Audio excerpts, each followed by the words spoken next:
Acorda, sucupira!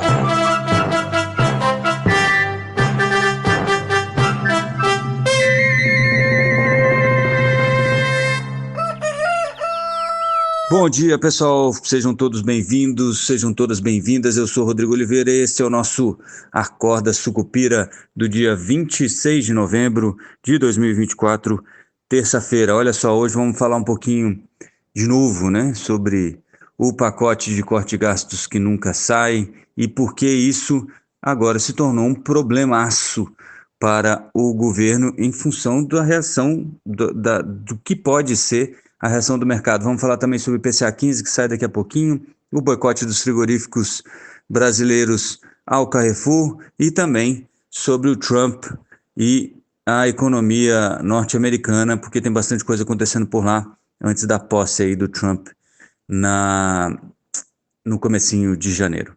Beleza? Então vamos lá.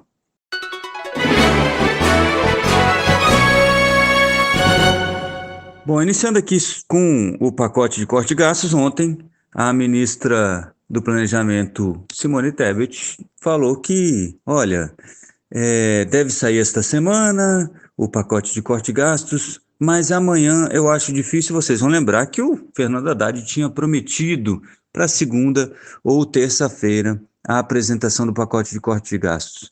O problema agora é o seguinte: todo mundo já sabe mais ou menos o que vai sair. Não tem nenhuma grande novidade. Todo mundo esperando 70 bilhões, 30 em 2025, 40 de redução de gastos, 40 em 2026. O Haddad ontem falou que vai ficar entre 25 e 30. Ele não falou nenhum número, né? Mas vazou algumas informações de entre 25 e 30, o que já é ruim, porque lembre-se, está todo mundo esperando 30 e 40. E esse atraso todo, apesar de que já está tudo aprovado, o presidente Lula já bateu o martelo e está tudo certo, agora é só apresentar aos chefes, os presidentes do Senado e da Câmara dos Deputados. Mas aí o que acontece é o seguinte: como você já cristalizou as expectativas, e a gente sabe que surpresa positiva não vai sair deste mato, né? Não tem cachorro, esqueci essa expressão, mas não vai sair nenhuma notícia positiva daqui para o final da semana, né? Aumentando o corte, né? Ou criando novas medidas estruturais para reduzir a velocidade com que os gastos sobem. Então, agora o governo Lula pode só, no que diz respeito, tá, à responsabilidade fiscal, ele só pode decepcionar. E é exatamente isso que a incompetência da equipe econômica e do nosso ministro da Fazenda político, né, que teria um grande trânsito político, que seria um grande político, porque bom em economia ele não é.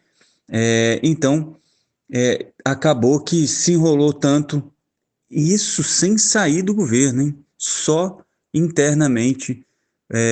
Foi tão difícil, tão enrolado, que agora o que pode acontecer é vir um número um pouco abaixo e aí decepcionar o mercado em função daquilo que é a expectativa, né? Porque você vai frustrar expectativas. Vocês vão lembrar que eu tenho uns 2 dias já que eu tenho falado que esse pacote de 70 bi está no preço.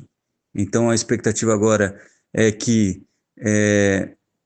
o que vier talvez venha abaixo, né? As chances de vir abaixo das expectativas começam a crescer. E aí as expectativas começam a se reformular, né? Começam a se reestruturar mais pessimistamente, se é que existe essa construção que eu fiz aqui, frasal.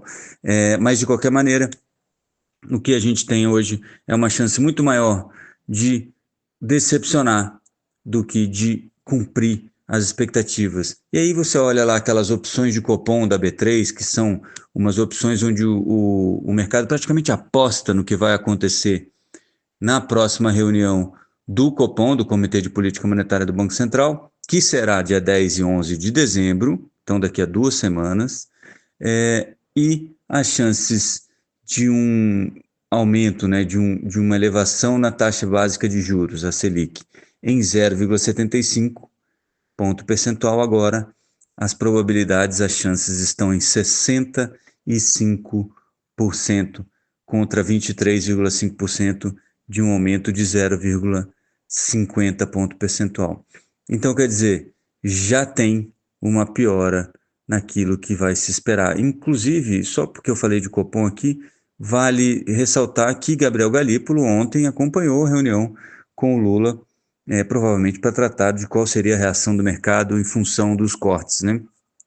Mas Gabriel Galípolo já vai chegar, já vai assumir então o Banco Central. Gabriel Galípolo, que é o próximo presidente do Banco Central a partir de janeiro, já vai assumir o Banco Central com essa missão complexa de continuar subindo juros, mesmo sendo o garoto prodígio aí do nosso querido presidente Lula. Mas vamos lá, vamos falar um pouquinho sobre IPCA 15 também, coisa rápida.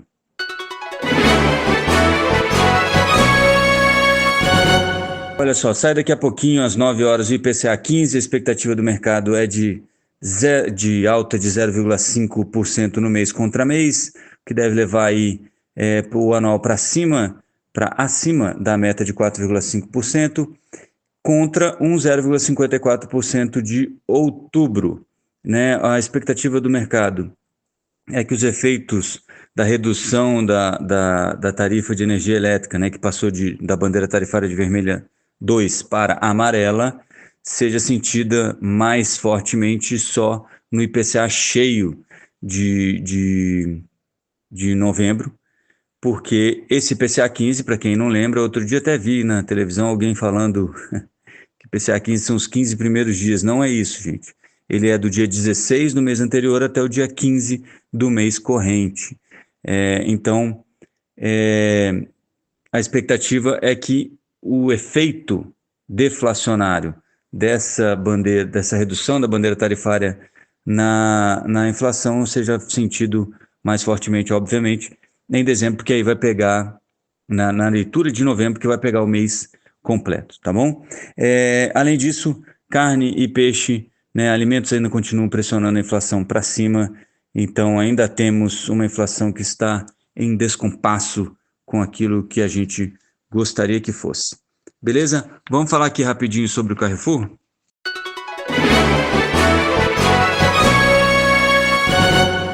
Bom, o que aconteceu, né? O CEO do Carrefour, o Alexandre Bompard, deve ser assim que fala o nome dele, falou que o Carrefour não compraria mais carne da América Latina para ajudar os agricultores, né, os agropecuaristas franceses, né, e europeus em geral. Mas no meio dessa fala toda, ele ainda falou que a qualidade da carne latino-americana não é... Ele reclamou da qualidade, não, que não seria uma carne de qualidade. E aí os maiores frigoríficos brasileiros estão fazendo um boicote, ou estão ameaçando um boicote contra o Carrefour e dizem que vão parar de vender carne para o Carrefour aqui no Brasil, porque, né, se não serve para os europeus, por que serviria aqui para os brasileiros, né? Então o Carrefour que se vire para conseguir carne vermelha de outros frigoríficos, né? Lembrando que o Carrefour brasileiro ele é uma joint venture aqui com um pedaço com investidores que não são franceses e um pedaço quase que meio a meio aí do Carrefour global, né? E 20% da receita do Carrefour global sai daqui da nossa região. E além disso, mas no caso dos frigoríficos, a receita, a compra de carne ou a venda de carne para a Europa representa apenas 3% da receita dos frigoríficos brasileiros. Então o impacto, como defendem os frigoríficos e parece fazer sentido, é muito maior para o Carrefour do que para os frigoríficos brasileiros. Mas isso tudo é uma conversa política e que deve se ajeitar nos próximos dias aí, inclusive numa dessas se resolve antes mesmo de sair o pacote de corte de gastos do governo Lula. Vamos lá, só para a gente terminar aqui, falar um pouquinho sobre Trump e como que o Trump está atrapalhando e ajudando a gente.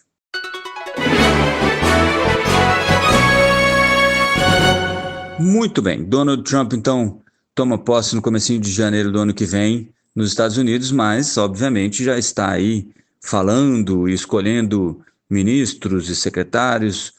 Ontem, como esperado, a escolha do Scott Bessent foi positiva para o mercado, né? Os treasuries tiveram as taxas em queda, o dólar enfraqueceu, o que ajudou aí praticamente o mundo todo, ajudou a curva de DI aqui, ajudou o real aqui também a se valorizar um pouquinho, mas no fim do dia tudo isso já mudou e promete que a gente deve ver algum estresse aqui no Brasil. Porque o pacote de gastos, né, cada vez tem menos upside, como o pessoal da Faria Lima gosta de falar, né, cada vez tem menos expectativa de algo mais positivo do que a gente já sabe sair de lá. E 2, porque o Trump voltou a falar das tarifas de importação e falou que deve colocar uma tarifa de 25% para o México e para o Canadá e de 10% para a China, mas é 10% acima da tarifa que for resolvida daqui a pouco, né? Que era aquele 60%, né? Muita gente argumenta que isso é o jeito Trump de negociar, porque esses 25% para o México e para o Canadá realmente estão acima do que foi a promessa de campanha, que era de 20%. Mas vai saber, né, o que esperar do Trump, né? E é justamente isso que faz dele um negociador que acaba tendo vantagens, né, em boa parte das negociações em que ele se envolve, porque ele realmente deixa o outro lado cheio de dúvidas, né? E fica difícil, então, de você saber o que vai sair daquela conversa. Isso fez com que o dólar já começasse a pressionar as moedas globais e, obviamente, os emergentes também. Então, hoje deve ser um dia de retorno do DI para cima e dólar para cima também, apesar da boa notícia de que um cessar-fogo entre Israel e o Hezbollah deve sair daqui a pouquinho. É claro que isso é uma boa notícia por um lado, né? Porque, obviamente, conflitos armados são sempre ruins, mas isso acaba prejudicando um pouco mais a Bolsa brasileira, que já deve sofrer, mas também deve ter aí Petrobras em queda em função da queda do preço do petróleo, uma vez que menos tensão no Oriente Médio diminui o preço do petróleo globalmente. Beleza? Então, segura a peruca aí, como diziam lá naquela novela, porque o dia vai ser complicado para o investidor brasileiro. Beleza? Bons negócios a todos nessa terça-feira. Eu vejo vocês amanhã, se tudo der certo. E avante, Sucupira! Acorda, Sucupira!